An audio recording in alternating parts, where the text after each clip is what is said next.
Salut à tous! Alors on se retrouve aujourd'hui dans cette vidéo pour calculer la dérivée de cette fonction-là. A priori tu devrais être en première, spécialité maths, STI 2D, ça marche très bien. Et donc tu as appris à calculer les dérivées avec tes différentes formules, tu sais les u fois v, 1 sur u sur v, tout ça. Donc là on va mettre en application la dérivée d'un quotient de la forme u sur v, parfaitement avec u sur v. On a fait une vidéo juste avant dans la chaîne où tu trouveras avec u sur v, mais en fait c'était plutôt 1 sur u. Là, il y a des x au numérateur et au dénominateur, donc on doit bien faire u sur v. Cette fonction est définie sur R, puisque x carré plus x plus 1 ne s'annule pas dans R. Et donc ici, on va commencer par identifier u de x, v de x, calculer leur dérivée et appliquer ensuite la formule. Alors, on a marqué u de x et v de x, et on va calculer ensemble les dérivées. Tu sais que la dérivée de x carré, c'est 2x, et moins 3 fois 2x, ça fait moins 6x. Puis ensuite, la dérivée de x, tu sais que c'est 1, et la dérivée de 5, une constante, c'est 0. Maintenant, x carré plus x plus 1, un peu le même principe, x carré c'est 2x, et enfin, x ça fait 1, et la dérivée de 1, ça fait 0. Allez, maintenant on rappelle la formule de la dérivée de u sur v, en général celle-là tu t'en souviens, tu sais que c'est u'v moins uv', le tout divisé par v carré, avec un v carré que tu ne développeras jamais au dénominateur.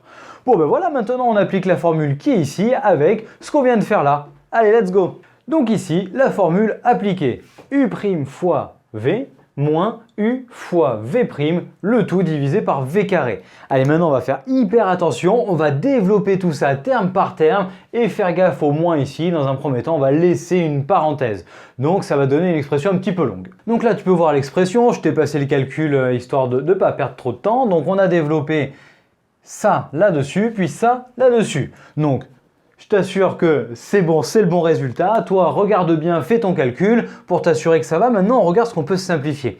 Quand on se lance dans ce calcul, on se dit « mince, il y a du x cube qui apparaît, ça peut être chiant derrière. » Mais en fait, non, tout va bien. Parce que tu vois bien que là, il y a moins 6x cube, moins par moins plus. Allez, les 6x cubes, on s'en débarrasse.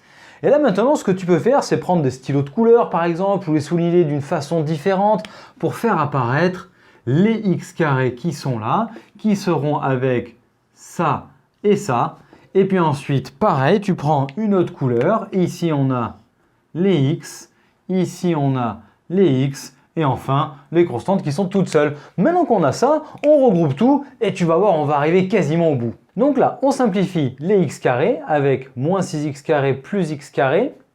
Ensuite, moins entre parenthèses moins 3x carré plus 2x carré, ça te donne moins 4x carré à la finalité. Puis ensuite le moins 16x qui vient des termes en bleu qui sont là. Et enfin les constantes 1, moins 5 qui donne moins 4. Tu pourrais t'arrêter là, mais en fait ce qu'on va faire, c'est qu'on va faire une petite dernière factorisation. Donc maintenant tu peux voir qu'ici on a moins 4, moins 16, 4. Il y a du 4 à mettre en facteur en commun, et donc on met moins 4, facteur de x carré plus 4x plus 1 sur x carré plus x plus 1. Là, on est content, on a abouti à la forme la plus simplifiée possible de la dérivée de cette fonction. Donc j'espère que toi aussi tu y es bien arrivé, que tu as mis, allez, 2-3 minutes si t'es bien, sinon allez peut-être 5 parce qu'elle était un petit peu plus grosse celle-là, un peu sévère le temps marqué là-haut. Et donc j'espère que tu es arrivé à faire ça et que tu es bien au point sur les calculs de dérivée. Donc je te remercie d'avoir suivi la vidéo jusqu'au bout, j'espère qu'elle t'a plu. Et je te remercie de me lâcher le petit pouce vers le haut et de venir t'abonner à la chaîne pour nous aider à nous développer. Tu peux nous retrouver sur notre site internet ainsi que nos réseaux sociaux pour davantage de ressources, exercices, méthodes, cours, tout ça pour t'aider dans tes révisions. Je t'invite à nous retrouver de suite dans une prochaine vidéo et je te dis à très vite. Allez, ciao à tous!